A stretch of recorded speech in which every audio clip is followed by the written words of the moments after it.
Yeah, but no, I didn't see it coming, man. I mean, I don't think that I thought that everybody thought we were in for a treat. Lasted, huge fight, huge promotions, so many build up, the cancellation, the worldwide press tour, the big show, and 13 seconds, man. But I think he said it perfectly at the end. I said, I know he's fast, but precision kills speed or beats speed, and he said another thing that was pretty smart too after the fight that I'm not recalling. Timing beats speed. That was it. Yeah, precision beats power, timing beats speed. Yeah, I know. It's like everything was executed perfectly. His shot to Aldo and then his commentary of it, if you like. But where would you like to see him go now? Obviously, Kevin, he has a lot of options, and rightfully so. He's sort of made those fights after that press conference. What next for McGregor? I think I'm going to side with Adri, and I totally think Aldo deserves a rematch for his dominance. And not just that, but the fact that we want to see this fight. We want to see these guys fight for at least 5 minutes or, 1 minute. Yeah. I mean, but that would totally make sense. But I don't think that that's the way the UFC is going to go with this deal. I think they kind of had it out for Aldo. He's injury prone. There's always, talks of his pay. So I think Aldo gets left out in the cold in this deal. I do think Frankie Edgar versus Conor McGregor is a great style matchup. I think it has a nice ring to it. I think it does a ton of pay-per-view buys. People love Frankie Edgar. The UFC loves Frankie Edgar. Yeah. But what I think is that what I'm pretty sure on is that McGregor's holding a lot of cards in this deal, which not a lot of people can say for the UFC. True. And I think whoever McGregor fights next is whoever McGregor wants to fight next. Yeah. He's buddies with Dana White. I'm not so sure the Fertitta brothers are so big on him talking about pay, and how much he's making, how much they're making. But, I think that if he wants to fight Dos Anjos next, I don't think that'd be smart. I think he was looking for Donald Cerrone to win that fight, and that might have, made a difference in the deal. But I think McGregor fights whoever McGregor wants to fight. I don't think it's going to be Nate Diaz, no matter how much he lobbies and curses on the mic after the fight. But yeah, we'll see, man. We'll see what the notorious one decides to do. Notorious one, Adri. What about yourself? What did you make of this main event, and also your thoughts? What's next for Aldo and for McGregor? Let me tell you guys something. I couldn't close my mouth for 5 minutes after this fight finished. I mean, everybody knows I'm a huge Aldo supporter. I'm a huge Nova União supporter. But then again, I didn't saw the 13 seconds coming, and as like everyone else, I don't think anyone see that coming. And I don't know. I'm speechless, man. It really was shocking, wasn't it? I was the same as you. I was just like, when I was watching it live, watching it with a few buddies of mine, and it was just like, they're looking to me for a reaction, and I had nothing to say. My jaw was just on the floor.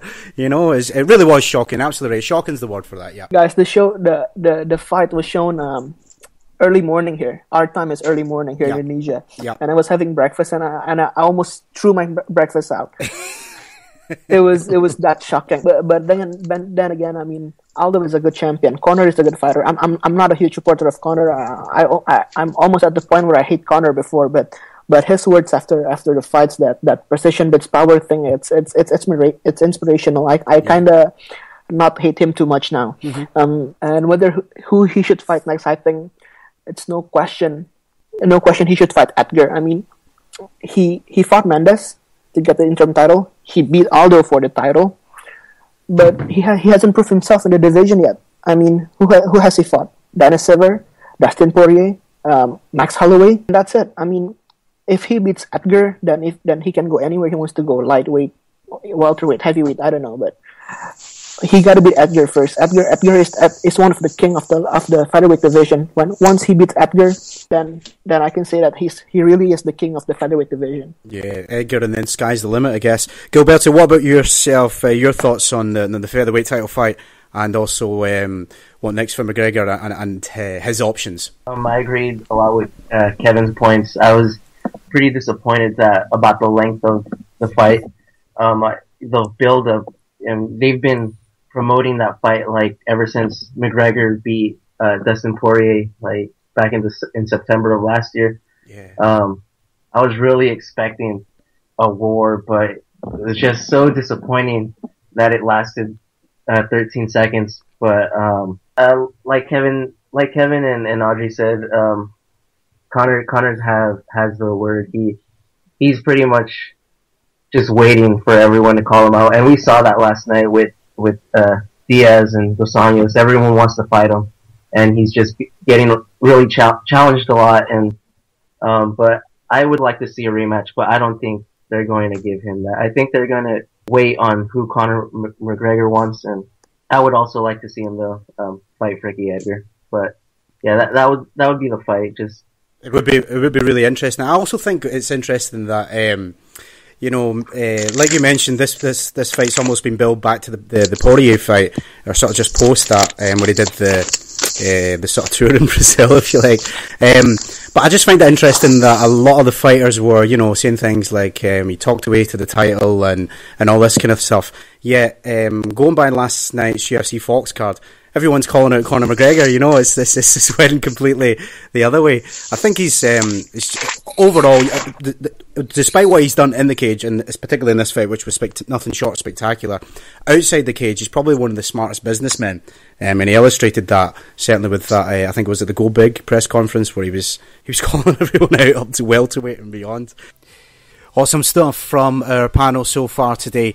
Before we move on to our breakdown of UFC on Fox, Dos Anjos versus Cerrone, I want to go into our archive for UFC 194, and this was Martial Arts Chat's interview with Severe MMA's Sean Sheehan.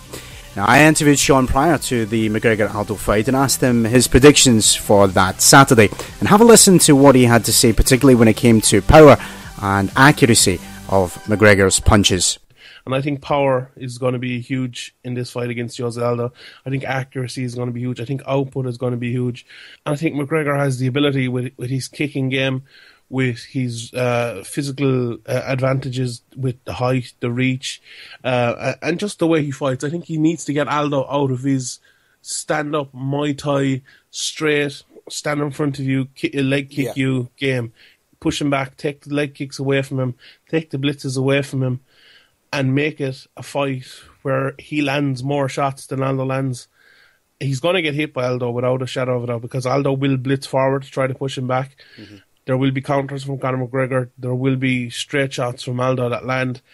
But it's a case of who is going to outlast the other person, who can land the more shots the most quickly. And I think Conor McGregor is the most accurate puncher in that division, and I think he's the hardest puncher in that division. So against Jose Aldo, I really only think there's going to be one winner. I think McGregor is going to. Jose Aldo just won't be able to take the shots that McGregor puts on. McGregor's knocked guys out with one punch. A fantastic assessment ahead of that title fight, and you can catch that full interview on Spreaker.com/martial arts chat. Let's move back to our panel today, where we break down UFC on Fox and get our panel's picks for fighter and fight of the year. Gentlemen, let's move on to part 2 of our podcast, which will look back at 3 fights from last night's UFC on Fox card, all from the main event. And we'll start with Nate Diaz and his fight with Michael Johnson. I think Johnson was the favourite going into this fight, and I did think he would get the decision. But for me, it was a combination of finally checking those leg kicks for Diaz, and I guess also I was forgetting just how good his box led to him taking the victory. Adri, I'll start with you this time, sir. How did you score Diaz versus Johnson? Yeah, it's a return from a year-long layoff for Diaz, and like you said, I forgot how good he is. He's really good. I can say that, and I'm with the judges on this. He won that fight. His straight punches, his jab, his cross, his boxing is one of the best. And I don't know if I say in the division, I think it's one of the best in the industry. He's boxing, both him and Nick. But I thought Michael Johnson would give him a more difficult fight. But as we saw last night, or for me this morning, it was a slaughterhouse for Michael Johnson. I wish Michael Johnson the best. I mean, his next fight, he got to win his next fight. Otherwise, I think it's bye-bye for Michael Johnson. Yeah, he could be in trouble for sure. Kevin, Diaz, was that the right call? And what did you make of the post-fight interview? He wants McGregor, huh? Oh, yeah, he wants him so bad he can taste him. Nate Diaz is the original Conor McGregor. The Diaz brothers, they're the masters at talking trash and getting in people's heads. And they were doing it. Conor McGregor took a page from their book and expanded on it. Obviously now with the way he does it, that Irish accent doesn't hurt anything. I can guarantee you that. He has the attitude up. But anyways, the decision.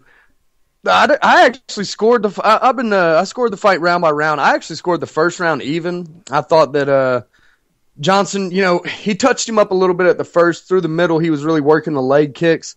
But Diaz came on at the end, and I thought he had won the second, the last minute of the last minute and a half of that round more decisively than the first 3.5 minutes that Johnson had won it. I decided to score it even at the time.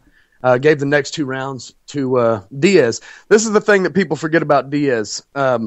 He is very good on the ground. Both the brothers are very good on the ground. They've been black belts for a long time under I think it's Helio Gracie out Caesar, there. yeah. But is it Caesar? Yeah. They people forget that. My buddy said, "Well, I expect him to take him down. I don't know why he just doesn't take him down." I said, "Well, there's a reason that nobody takes down either one of the Diaz's. They don't want to be down there with them. Yep.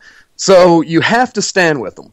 Now, what they're masters of, obviously, they're master technicians at the pugilistic art.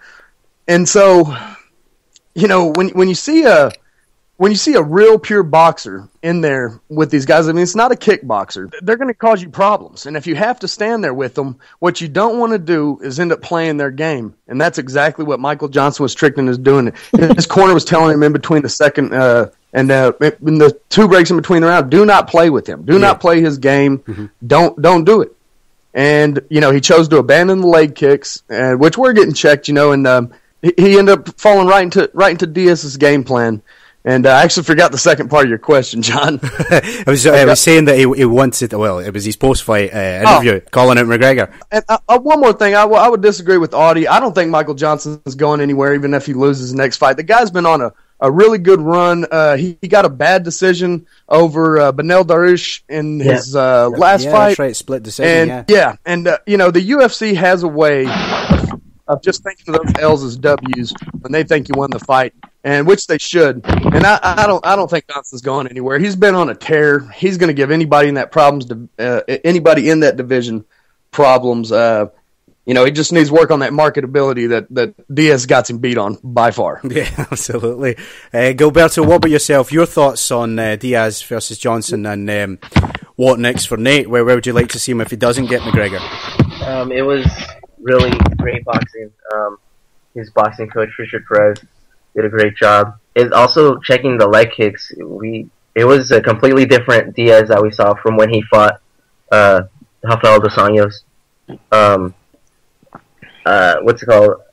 I see. I don't think they're gonna give him Conor McGregor, but it's a really tough call. Who Diaz would face if he doesn't get that fight.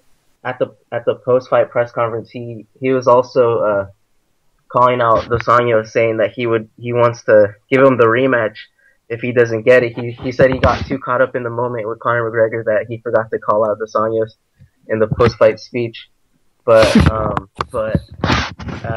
it's a toss-up. Like we said before, it all depends on Conor's decision on who he wants to fight next, and I think the UFC's waiting for that too. Yeah. They're just waiting on Conor on who he wants to call it. So I'm not too sure who Nate Diaz would fight next. It's so interesting, and kind of like what Kevin said, he's holding all the cards now.